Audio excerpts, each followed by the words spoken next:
Onde você está, Carol? Agora, exatamente?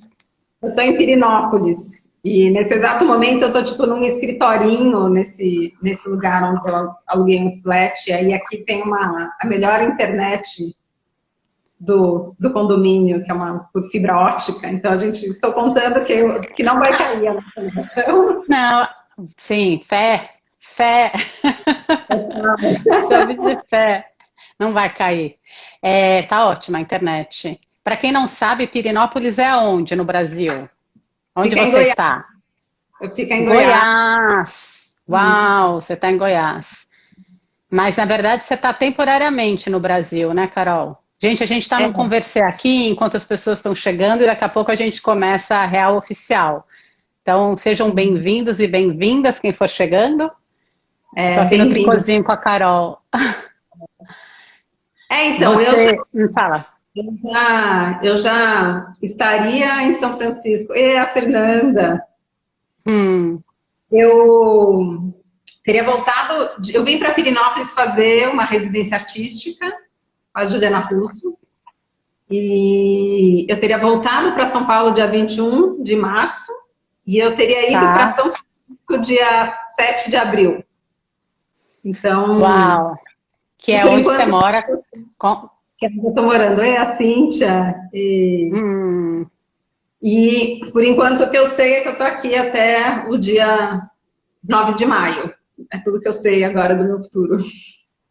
por que 9 de maio? É quando você teria. Eu aluguei esse loft por um mês. Ah, entendi. Ah, entendi. Entendi. Entendi. Então, é por É enquanto é o tudo que que dá para saber sobre o futuro, né? eu... É. Até que você está sabendo bastante, hein, Carol? Sobre o futuro. Ótimo. Não, Ai, ai. aqui pelo menos é mais perto da natureza, tem bem menos Sim, casos, né, do que São Paulo. Se eu sim, tivesse, eu estaria na casa do meu pai, que é em Perdizes, e eu sei que Perdizes, da Zona Oeste, está uma das áreas mais complicadas, né, da cidade. Então, sim, sim. enfim, Tá mais então aqui segura aí um pouco, né? tem um pouquinho mais de espaço. Uhum, uhum. Ai, Eugênia, querida, chegando. Acho que a gente pode dar mais um minutinho. Carol, talvez enquanto as pessoas estão acabando de chegar e a gente começa, para os meus amigos que não te conhecem, Ana Beatriz, para os meus amigos que não te conhecem, rapidinho quem você é, e daqui a pouco, obviamente, eu vou pedir para você contar toda essa história, que é muito interessante, mas Tá só para dar bom. um gostinho. Então, eu sou a Carol Lefebvre, ou Engetsu Genki. Engetsu Genki é o meu nome budista. Vamos lá, eu estudei arquitetura na FAO, mas eu mudei, eu trabalhava com design gráfico e ilustração, até que eu comecei a praticar Zen em 2006, e aí em 2013 eu decidi visitar Zen Centers e viajar, então eu sou meio que uma nômade Zen. Bom, aí Acho você que vai esse vendo. Oi? é o meu resumo curto da ópera. Sim, Eu que é só uma arte, né? Saber se resumir em 3 frases, né? É, total. Bom, e você já vem porque que eu e a Carol também. Bom, a gente é amiga faz tempo, né, Carol? isso. E eu, para quem não me conhece, para os amigos da Carol, quem segue a Carol que não me conhece, eu sou, bom, meu nome é Yara, eu sou psicóloga, sou terapeuta há mais de 20 anos, Ave Maria pula essa parte, e sou terapeuta de adultos, e faz Legal. uns 4 anos que eu tenho atendido, enfim, só online. Assim como a Carol, eu tenho uma paixão por viajar, conhecer o mundo e as experiências humanas. Então, essa é uma figurinha que a gente troca já faz um tempo, algumas, né, Carol? Sim. E, e na verdade a gente já pensou em fazer essa live, porque bem antes dessa pandemia chegar, a gente já vinha fazendo rodadas de encontro. Quando eu estava na Austrália, agora eu estou na Nova Zelândia, né? Mas já teve um momento que eu estava na Austrália, a Carol estava em São Francisco, e de tempos em tempos a gente se falava e trocando figurinhas sobre, enfim, a perspectiva do Zen budismo, que a Carol é praticante posso dizer, estudiosa, né? E a psicologia, que é a minha prática. E a gente trocou já várias figurinhas ao longo do caminho sobre isso, porque tem um diálogo, acho que muito potente, porque são, enfim, duas áreas, vamos pensar de conhecimento humano, conhecimento teórico e prático, que se debruçam sobre o sofrimento humano, né? E a gente vê muitos pontos de encontro, e eu vejo, além de pontos de encontro, eu me nutro de ouvir a Carol e de ouvir, enfim, o que ela vai aprendendo na prática dela. Então, a gente voltou a se falar nesse momento de pandemia, que é um momento de muito sofrimento humano, né? E aí, enfim, acho que a ideia... Posso ir seguindo, Carol? Falando um pouco de por que é essa... Você queria falar alguma coisa? Por que a gente pensou em fazer essa live? Não, manda ver. Tá. Então, isso, né? Acho que tanto o budismo quanto a psicologia, eles se debruçam sobre esse tema, o tema do sofrimento humano. Sabemos todos nós que esse momento, né, tem sido um momento de uma pandemia global, com quarentena em quase no mundo todo, né? Tem sido um momento que tem gerado muito sofrimento humano, né? A saúde mental dos humanos nesse momento está bem afetada, né? Em alguns casos levemente, outros moderadamente, outros fortemente afetada, né? E eu fiquei aqui pensando com a Carol como o conhecimento que o budismo tem, tanto teórico e prático, poderia nos ajudar nessa hora, né? Principalmente se a gente pensar, sei lá, como psicóloga, eu conseguiria fazer 3 pontes, no mínimo, com certeza tem mais, entre o que a gente está vivendo agora e o que o budismo pode nos trazer, tanto de prática quanto de compreensão. Acho que primeiro um entendimento que boa parte do nosso sofrimento agora vem de estar numa circunstância de extrema incerteza, de extrema incontrolabilidade, né, em que o mundo virou do avesso, em alta velocidade, ninguém tem ideia do que vai acontecer, ninguém no planeta nesse momento, né, assim, a médio prazo. E isso é muita fonte de angústia, de ansiedade para nós humanos. E aí penso que o tema da impermanência é um tema que o budismo, enfim, se aproxima de muitas formas, que a Carol vai falar, e eu acho que ele tem nos ajudar. Acho que outra ponte de contato que eu vejo... Oi, Ondina, fofa, querida, chegando. Acho que também boa parte do sofrimento de agora tem a ver com o medo da morte, né? Ou pessoas que já perderam pessoas queridas, né? Ou pessoas que estão doentes e que estão se defrontando com um medo primitivo, difícil, né? Da morte, do luto, da dor da morte do outro, né? E já ouvi histórias bonitas sobre ensinamentos budistas em relação a isso, que a Carol me contou, e eu fiquei com muita vontade dela compartilhar com vocês. Acho que esse é outro ponto de intersecção. E, por fim, eu acho que é um momento que, por todas as razões, assim, a gente está vivendo ameaças concretas, né, e uma incerteza em relação ao futuro. Então, experimentar ansiedade, preocupação, é algo muito presente na vida das pessoas, acho que em geral, nesse momento. Tem um convite muito forte para a nossa cabeça estar girando e muito focada em o que pode vir a acontecer, como eu posso me preparar para fugir de uma ameaça, o que será que, enfim, o futuro me reserva, né? E quando a nossa cabeça está ansiosamente ligada no futuro, a gente costuma experimentar uma série de sofrimentos físicos e mentais. E a gente sabe que meditação, né, a gente, quando eu falo a gente, é psicologia, neurociência, já faz algumas décadas que tem estudos sendo produzidos sobre uma prática que existe no Oriente há muito mais do que só décadas, né? Faz décadas que o Ocidente tem se debruçado sobre uma prática que existe há muito tempo no Oriente, né? E aí eles dão um nome ocidental para isso, de mindfulness, né? Mas que é uma prática de meditação e que é uma prática muito presente no budismo, a Carol vai falar, e que a gente sabe dos benefícios dessa prática, entre outras coisas, né?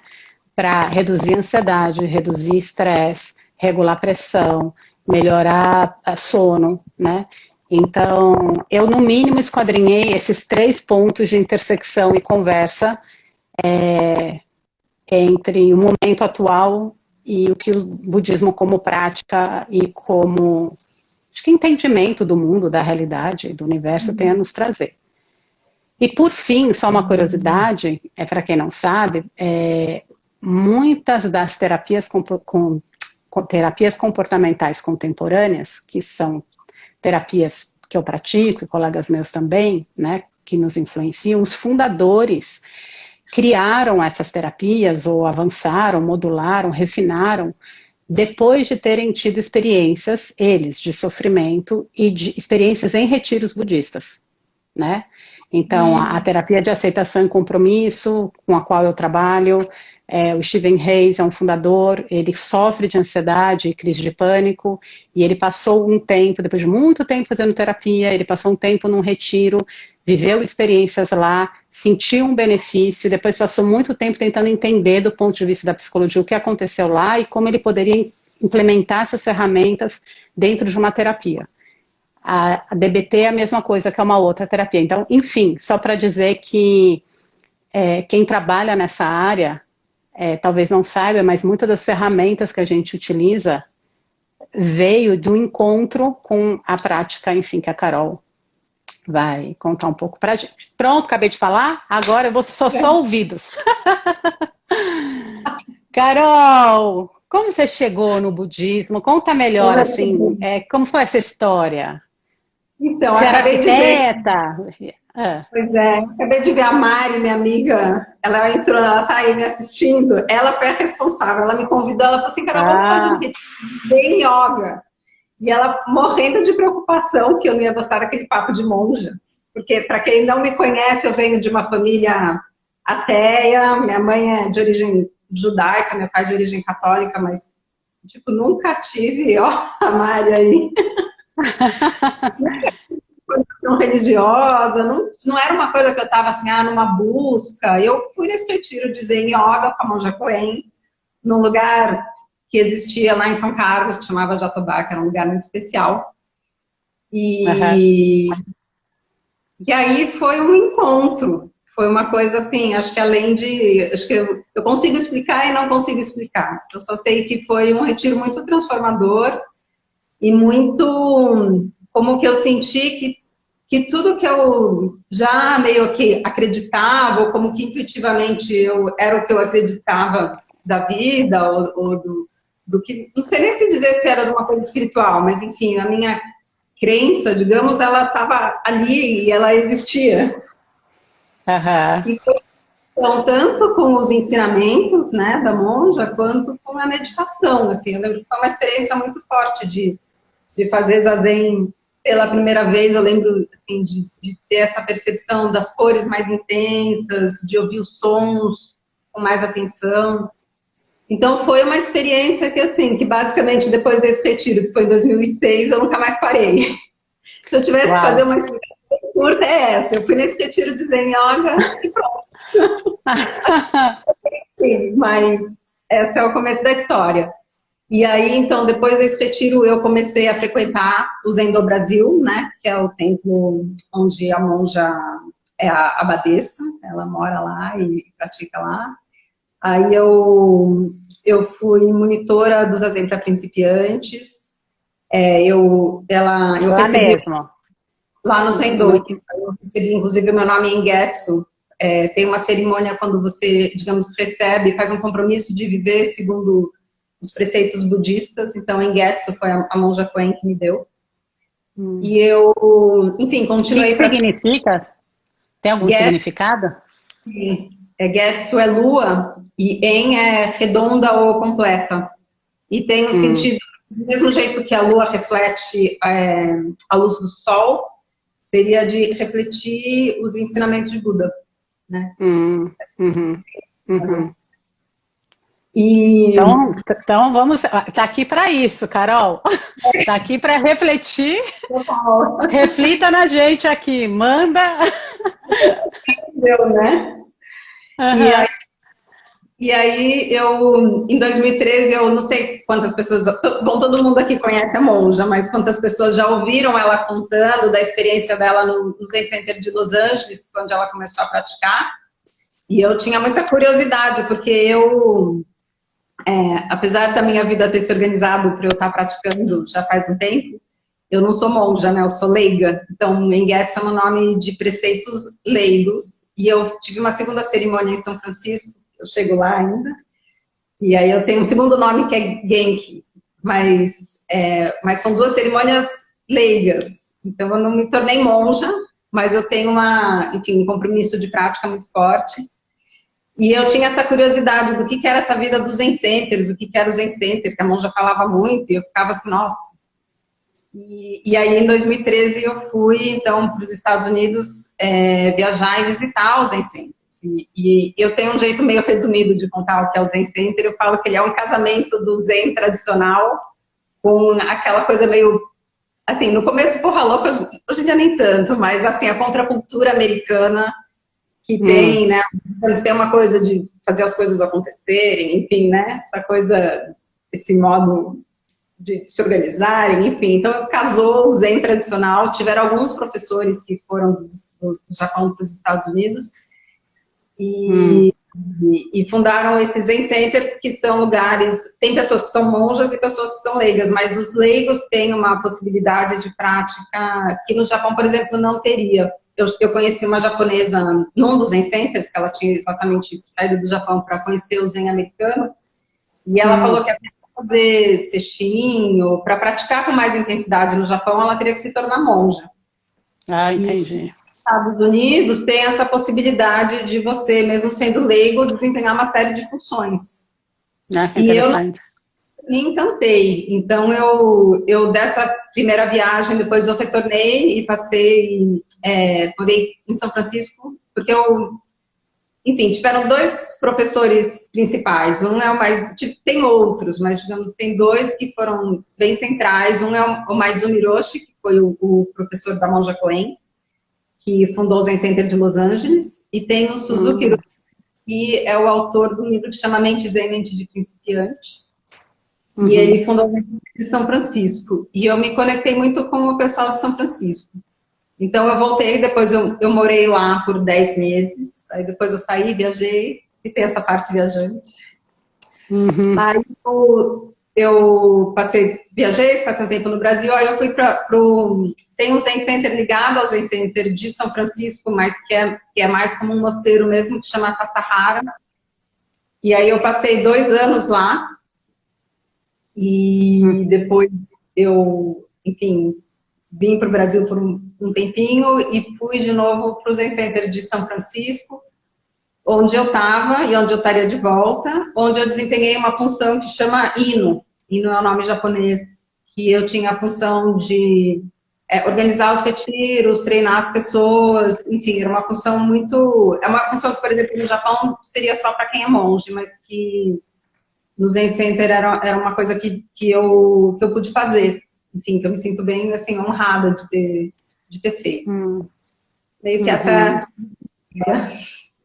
Então, eu poderia te chamar, você é uma praticante leiga monja, né, Carol? De alguma maneira. Você viveu... A monja costuma dizer que aqui no Brasil só fica os monges, são todos monges leigos, porque não tem mosteiro aqui. E é verdade, não tem, né? Então, se você entender monge como quem mora no mosteiro, então eu sou uma leiga monja. Uma leiga monja, Que incrível, Você viveu 2 anos no mosteiro, né? É isso. Isso. Assim, tem uma diferença quando é o verão de lá, é um lugar que recebe hóspedes, inclusive é como que eles se mantêm financeiramente, né? Como um resort, porque é um lugar isolado no meio das montanhas, não tem internet. Eu passei 2 anos offline. Uau! Tipo, você de lá não é que você pega, você não vai tomar um café. 2 anos totalmente offline, você passou? Assim, quando eu precisava mandar um e-mail, eu precisava pedir autorização para a diretora, aí tinha uma listinha, você podia usar assim, você tinha uns spots assim de 10 minutos ou 15 minutos. Então eu podia usar, numa semana eu podia usar tipo por 20 minutos. Uau! Não, eu fico imaginando o quanto essa experiência, quer dizer, depois se sobrar um tempinho no final, a gente até poderia pensar sobre isso, ou, sei lá, fazer uma outra conversa outro dia, que é o quanto essa experiência do mosteiro em si, da vida, né? Eu estou imaginando no grau de isolamento, pelo menos esse tipo de isolamento, né? Que você experimentou, né? 2 anos no mosteiro, o quanto talvez a sua experiência, sei lá, você possa ter lições que você tenha aprendido dessa experiência que você pudesse compartilhar com a gente. Mas talvez Sim, menos do que, né? Eu imagino. Se der tempo, sim, vamos falar disso no final? vamos. Agora, antes de entrar nisso, talvez uma coisa, a básica da básica, né? Acho que a minha primeira pergunta para você seria assim: o que que é o Zazen? Carol, quando você Uhum. fala assim, eu sou praticante de Zen, eu sou budista, Zazen, o que é isso? Assim, para quem está chegando agora, nunca teve contato, né? Sim. Então, zazen literalmente significa sentar em zen. E fazendo uma descrição bem rapidinha, você senta virado para a parede. Você pode estar com as pernas cruzadas, você pode estar na cadeira, tem algumas posições possíveis. Você tem uma posição de mão, que a gente chama de mudra cósmico, e você Que é mantém aquela os. posição clássica que a gente vê do Buda, quando ele está sentado? É, ok. É, e você mantém os olhos entreabertos. E você presta atenção na respiração. No Zazen para principiante, a gente tinha uma instrução que é para ajudar as pessoas que nunca fizeram meditação, de inspirar, expirar e contar um e vai contando até 10. E aí, se perder a conta, volta por um. Mas essa é meio que uma, digamos, um. Ah, a Elô tá aqui, que legal. Uhum.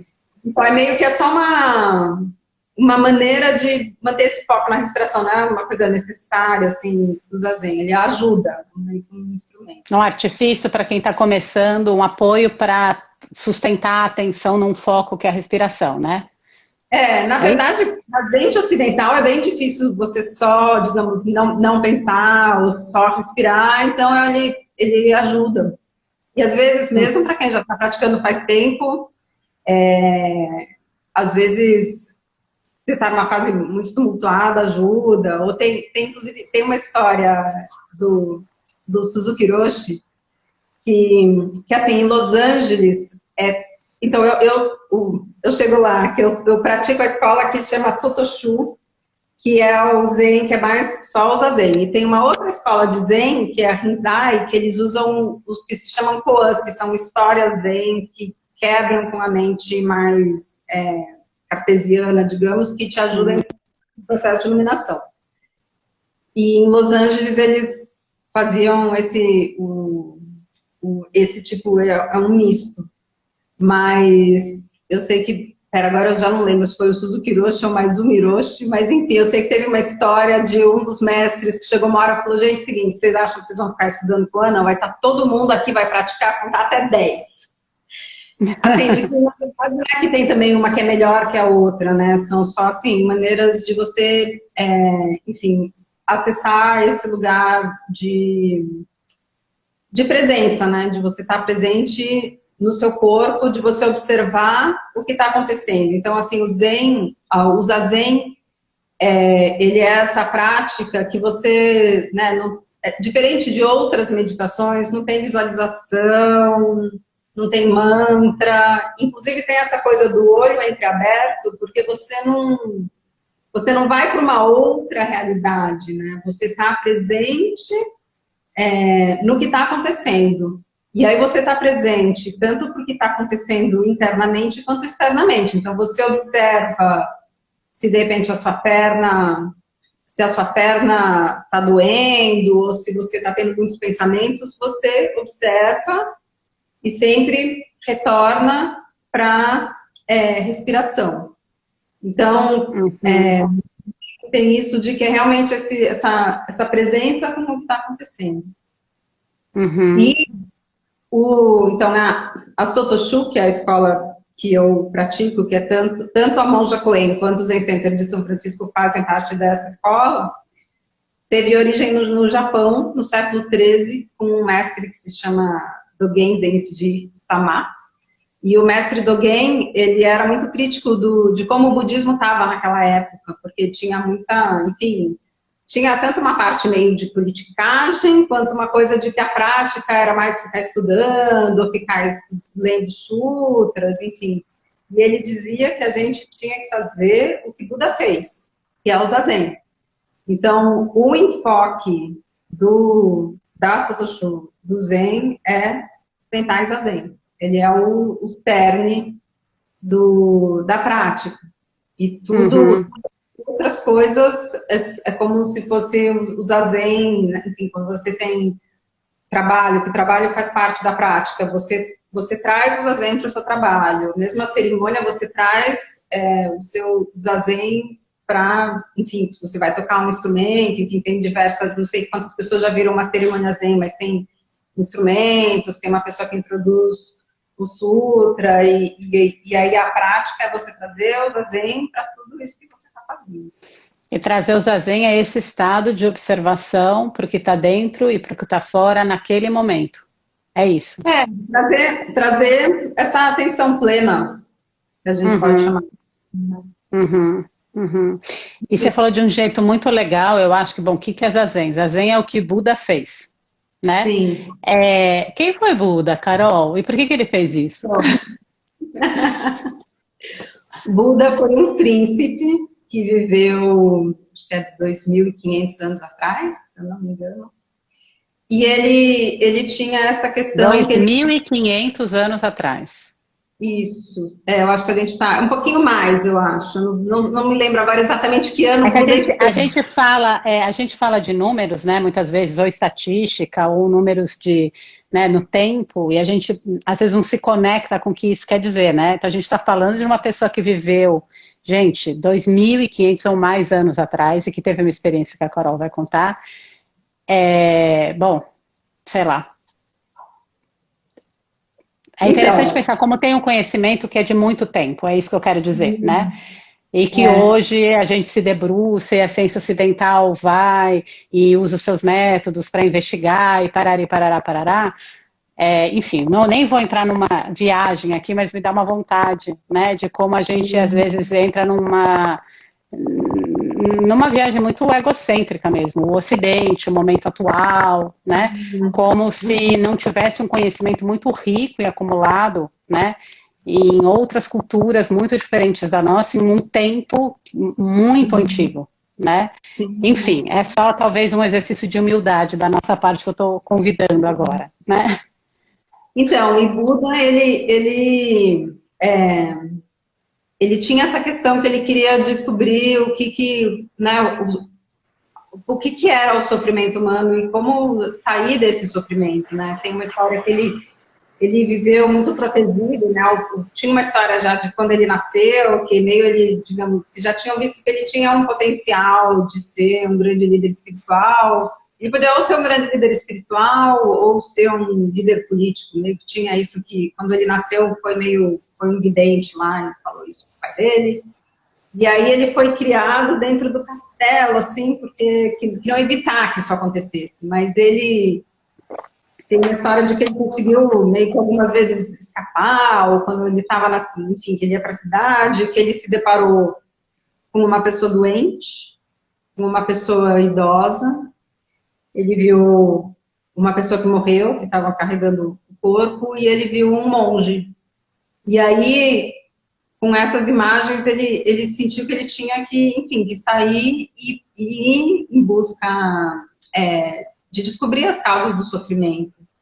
E aí tem toda uma história que ele teve uma fase que ele se tornou uma seta, que ele quase não comia, e aí teve um momento que ele, inclusive, ele quase morreu, que ele desmaiou, porque ele estava magérrimo, assim, aí veio a Sujata, que uma moça veio e deu um arroz doce para ele, e aí ele descobriu o caminho do meio, que na verdade ele sentiu que tanto quando ele estava numa situação de morar dentro do palácio, quanto quando ele estava se privando de tudo, não estava ajudando ele a descobrir a causa do sofrimento.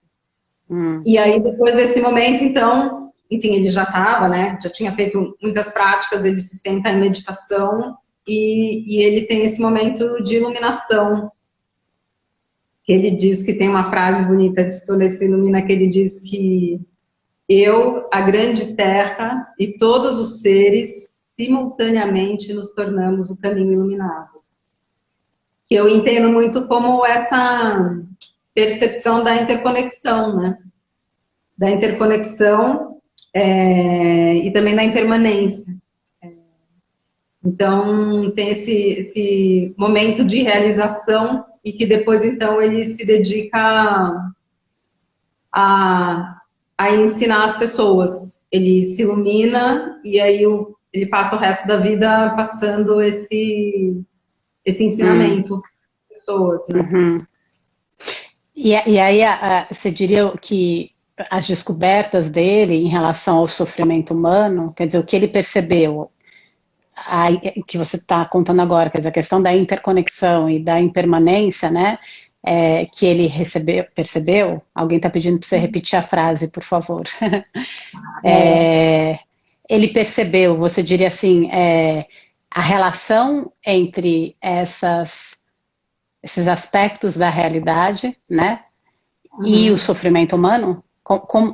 De que maneira essas coisas estão relacionadas, segundo o budismo?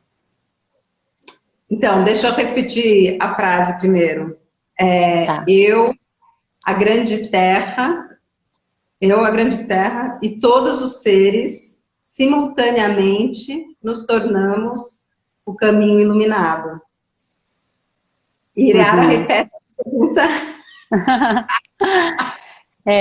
Porque eu acho que é uma frase que, me corrige se eu estiver errada, estou aqui como tu ouvinte, né? É uma frase, eu acho que expressa uma percepção que ele teve e que foi possível, ele sentiu isso, ele viu isso, ele percebeu isso, quer dizer, não é uma realização intelectual, mas eu diria, é acessar uma consciência, um modo de ver o mundo, né, de sentir uma percepção que vem com uma sensação, né,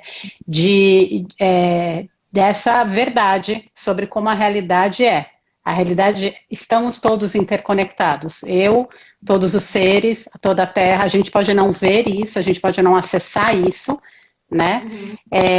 Mas o caminho que ele tomou, que é de sentar e observar o que está presente, fora e dentro ao mesmo tempo, né? Fazer o zazen, permitiu que ele acessasse essa consciência, ou essa percepção da realidade, tanto da interconexão, tá certo o que eu tô falando? Me corrija se eu estiver errada, tá? Estou aprendendo com você. Quanto da impermanência, que eu queria que você daí até falasse um pouco mais. E aí você veio falando disso, falando de que a busca de Buda foi querer entender o sofrimento humano e descobrir se haviam caminhos para lidar melhor com esse sofrimento, né? E estamos num momento de muito sofrimento humano. Então, qual a relação entre essas descobertas experienciais? De que modo sentir a impermanência? De que modo sentir a interconexão? Como realidade vivida, experienciada, e não como uma racionalização e uma intelectualização, né?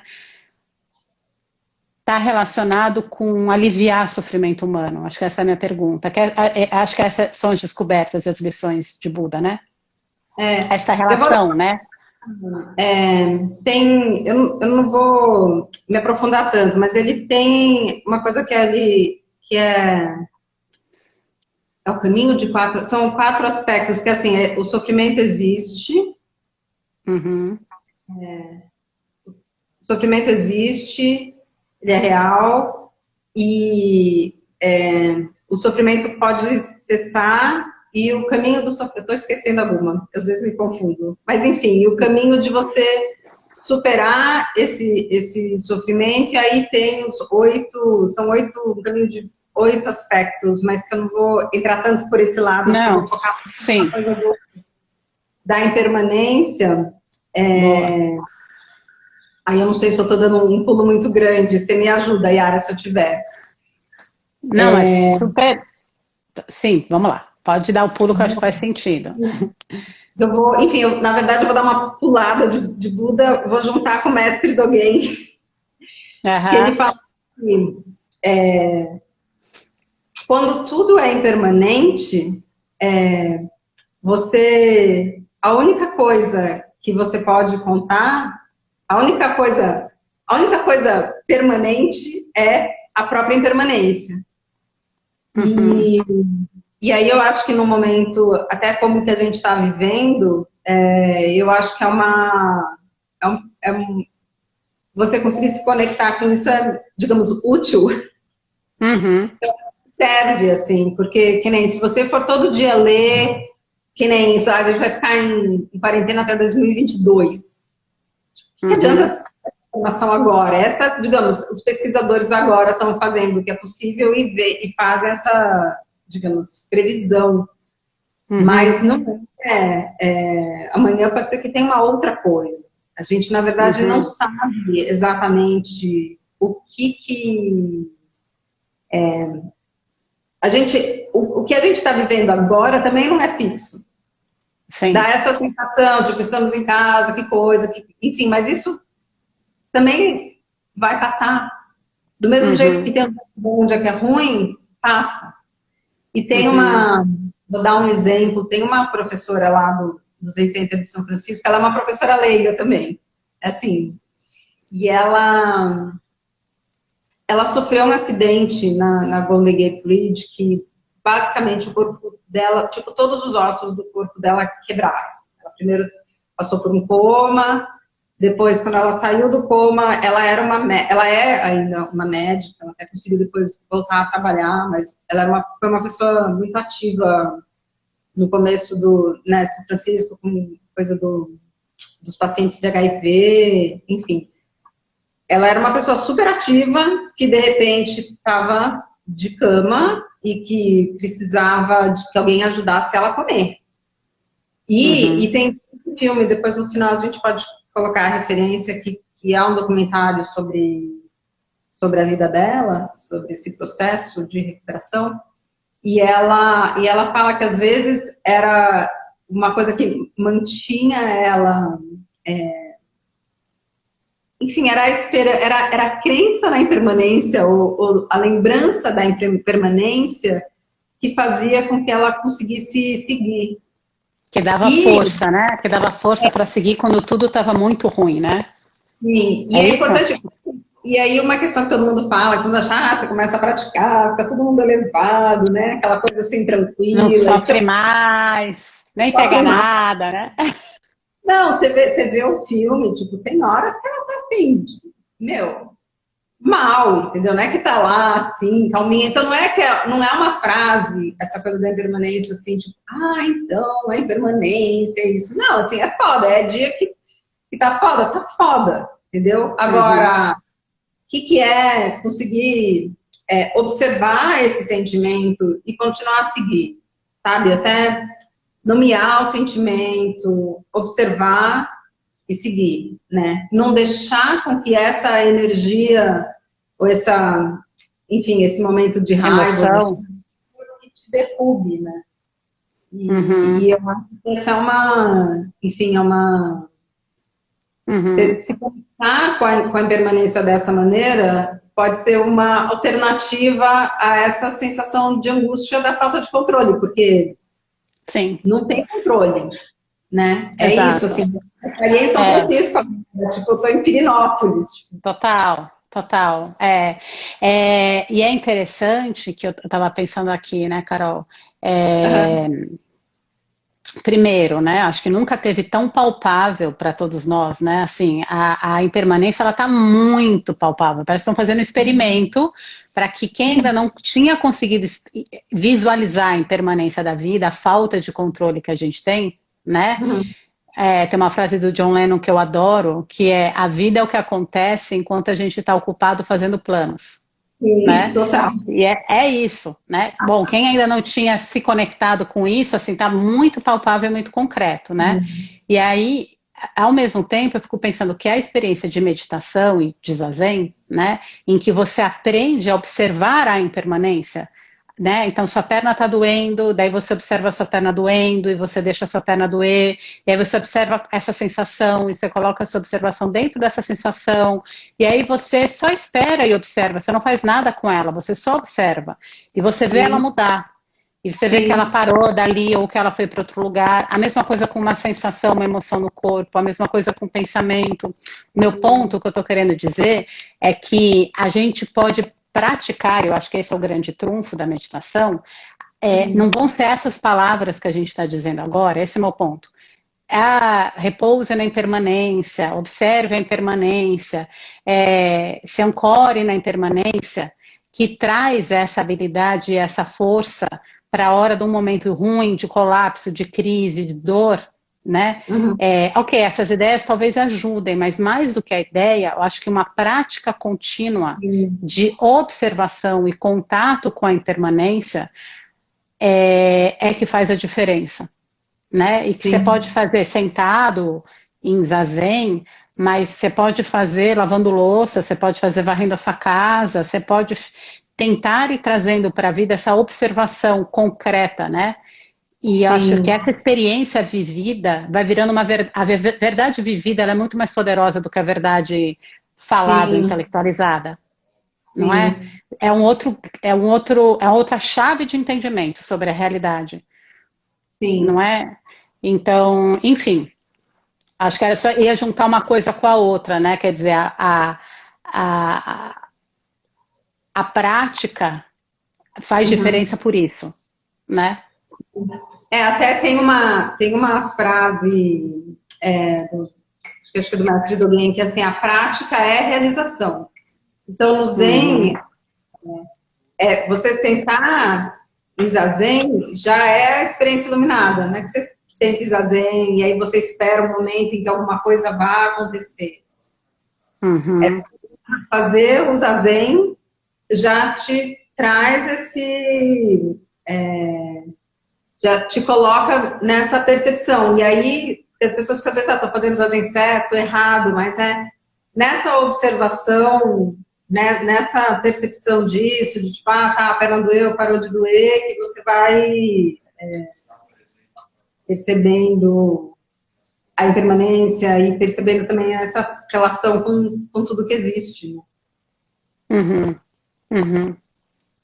E Carol, não sei se você tinha pensado em ir para algum lugar agora, mas eu estava aqui lembrando que acho que um outro tema importante, né, que é o tema do sofrimento que vem com a morte, né, a iminência da nossa morte, ou enfim, a possibilidade de perda de pessoas queridas. Algumas pessoas já estão passando por isso, milhares de pessoas já estão passando por isso, milhares no mundo, né? E é uma fonte, enfim, de muita dor, né? E eu lembro de uma vez que você me contou uma história muito bonita de um ensinamento, uma lição de Buda sobre uma mulher que estava insanamente dolorida por conta da perda do filho, se não me engano, não lembro se era filho. E, enfim, essa história me ajudou quando você contou, e aí eu acho que pode ajudar alguém que esteja ouvindo agora. Eu vou só falar, alguém, acho que a Cibele me pediu para falar sobre o vazio. Eu falei, Cibele, eu preciso de uma live inteira para falar do vazio. Quem sabe a gente não faz, Carol.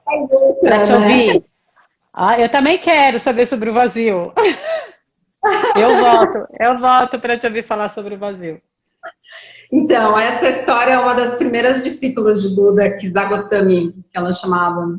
E ela perdeu o filho dela e ficou enlouquecida, que ela queria que renascessem o filho dela. Então, ela andava com o filho, assim para baixo. Quem falou, vai lá conversar com o Buda, que ele é melhor que médico, ele vai achar um remédio, né? Aí ele falou assim, então, eu tenho um remédio. Você vai fazer o seguinte, você precisa de 3 grãos de mostarda, que você precisa pedir numa casa onde ninguém tenha conhecido a morte. Então ela sai e fala, 3 grãos de mostarda tá fácil, né? Daí vai lá, bate de porta em porta. Aí falou assim, você tem 3 grãos de mostarda? Eu tenho, mas teve alguém que morreu aqui? E todas as casas tinham. Então, eu acho que é essa iluminação de novo, que é, na verdade, esse despertar, que é que o seu sofrimento não é só seu, né? Que todo mundo passa pelo sofrimento. E eu acho que esse também é um outro ensinamento que, tanto para questões de morte, quanto acho que para qualquer sofrimento que a gente tenha, que dá uma virada, que não é que você não vá sentir, mas qualquer sentimento que você tenha, ansiedade, enfim, o que for, te conecta com o sentimento humano de ansiedade. Inclusive, tem alguns professores que falam assim, para você, por exemplo, quando você tem um sentimento forte, você nomear o sentimento. Então, fala, estou com raiva. E aí você investiga. Aí, em vez de você ser tomado pela raiva e agir na raiva, você fala, nossa, eu estou com raiva, estou morrendo de raiva. O que é a raiva, né? Tipo, meu corpo fica quente, fica frio, aonde o meu corpo aperta ou solta. E aí, qualquer coisa que aconteça com você, você pode dar essa virada, tanto de se conectar com esse sentimento como ser humano, quanto de ser um observador de você mesmo. Perfeito. Então, que interessante, estou sentindo, sei lá, estou triste, tadinho, enfim, né? E aí, deixar de querer, porque a gente tem a tendência de querer que essas coisas, elas simplesmente, você quer passar embora, né? Porque a gente tem um pouco essa ideia porque é desconforto, porque dói, né? Porque quando a gente está com a mão no fogo, a gente quer tirar a mão do fogo, né? Sim. E porque em algumas circunstâncias, né, quando é fogo literal, é possível fazer isso. Mas quando se trata de emoções e sentimentos, né? E dores inerentes à vida humana, isso é viver. O único jeito de não sentir essa dor é não estar vivo, né? Sim. Né? Estar vivo é isso, é passar por todas essas experiências. É muito legal te ouvir, eu fico aqui imaginando horas de papo, porque este modo que você disse que o monge aconselha é boa parte de intervenções. A gente faz isso como terapeuta, você ensina essa prática. Quando vier a emoção difícil, como nomeia essa emoção, observa ela no seu corpo, em que lugar do corpo ela está, qual é a temperatura que ela tem. E é uma investigação que ela é experiencial, ela não é intelectual. Né? Coloca a sua curiosidade dentro dessa sensação do corpo, respira, nomeia, né? E essa lembrança, acho que falando do luto e da dor da morte, né? Para quem lida com luto, uma das coisas, acho que mais potentes para produzir amparo nesse momento é essa conexão com outras pessoas enlutadas. Depois a gente vai para fazer um post com várias referências, eu vou passar um site também, que é um dos sites mais importantes no mundo para manejo de luto, e uma das coisas muito potentes é fazer grupos de pessoas, porque a hora que você reconhece, né, se reconhece no outro, ou reconhece que essa é uma experiência humana inescapável de alguma maneira, né, isso produz algum conforto. Estar junto, né, produz um conforto na dor, né, e uma virada mesmo, como você falou. Carol, eu estou aqui olhando o tempo, eu já me perdi, eu tenho a sensação que a gente tem 5 minutos, talvez mais, mas talvez, contando que a gente só tem 5 minutos, vale a pena a gente pelo menos garantir esse tempo para pensar assim, se alguém aqui que está ouvindo a gente quiser se aproximar desses ensinamentos ou dessa prática, né, que lugares existem hoje online, porque não vai dar para ir, né, fisicamente, que você oriente, que você recomende, e, enfim, que referências você pode nos dar nessa hora?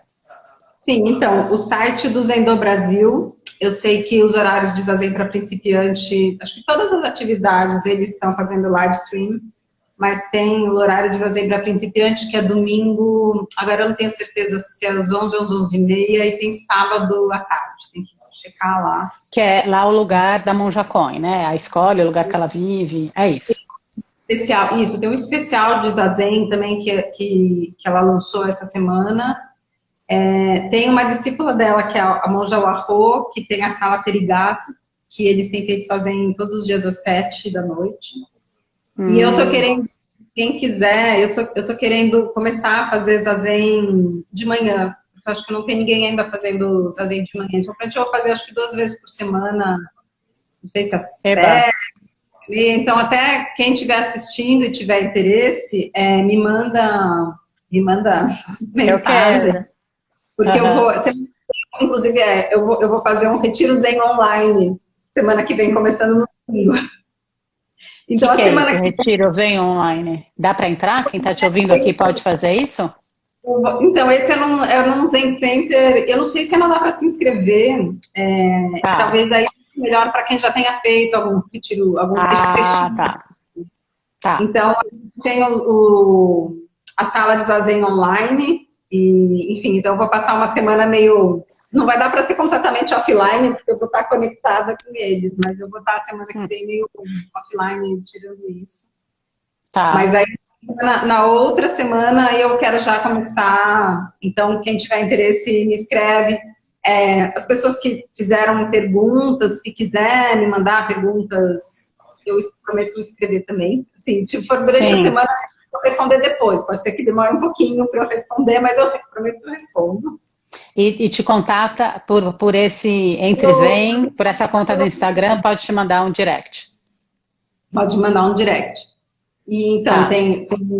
eu não sei, tem outros grupos ligados ao Zendô, eu não sei se tem alguém aqui vendo, mas eu sei que tem em Campina Grande, tem aqui em Brasília, tem em Ribeirão Preto, enfim, tem alguns grupos, eu não sei exatamente como eles estão das atividades online.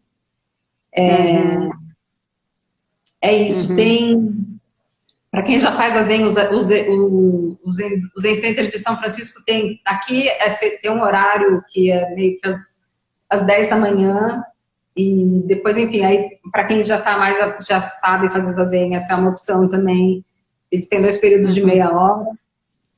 Tem Uhum. outros grupos também, se você colocar Zendô online, eu sei que o pessoal do Zen Center do Brooklyn, enfim, tem outras coisas, mas Uhum. aqui no Brasil, para quem está começando, eu sei que no Zendô Brasil, a Monza Zenchu está fazendo também, ela chama de petiscos Zen.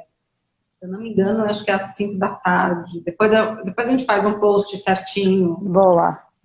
Aí com Então, todas essas referências, inclusive do documentário que você falou, né? sim, Enfim, a sim. gente pode fazer uma coleção, livros que a gente, enfim, né, que você recomende para quem queira se. Inclusive, esse livro, O Mente Zen, Mente de Principiante, eu super recomendo. É um livro incrível, foi traduzido, né, em várias línguas.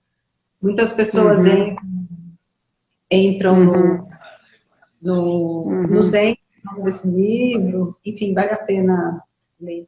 uhum, uhum. Sim, sim. Ó, tem dicas aqui que pessoas estão escrevendo. Ó, gente, a live deve acabar daqui a pouquinho, eu não sei. Então, depois ela vai ficar 24 horas no meu stories. A gente vai tentar gravar para ver se também salva em algum link do YouTube e deixar disponível para quem quiser depois ver.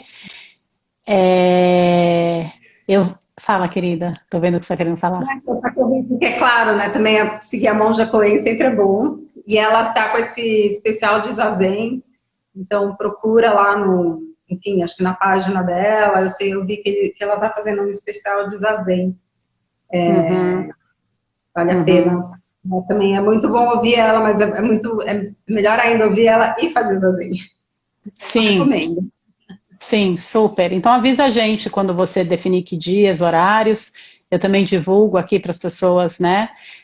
A Carol vai passar as referências para a gente. A gente faz um postzinho juntas com tudo, divulga nas Sim. duas redes. Bom, antes de cair, Carol, queria super te agradecer pela disponibilidade, pela generosidade, Também, muita vontade de bater papo, sempre tão bom conversar com você.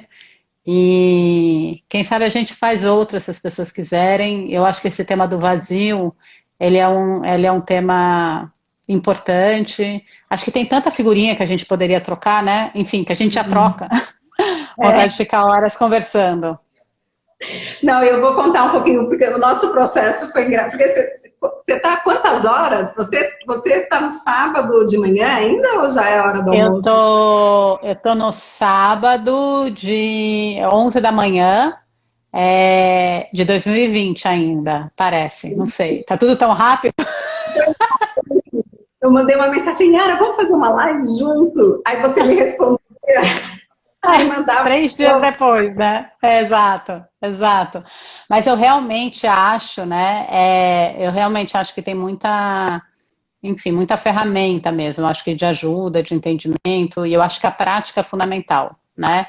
Então, eu sempre me faz muito bem, assim, eu tô falando eu como pessoa, né? Quando eu leio sobre o assunto, acho que não é terapia, mas é terapêutico. Tem muitas coisas que não são terapia, mas que são terapêuticas.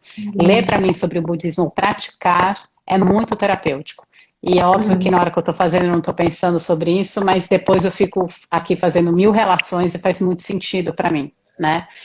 Então, não à toa tem essa zona de encontro né, entre psicologia e budismo muito forte, né? É, E obrigada para todo mundo que está aqui, que veio participar desse bate-papo.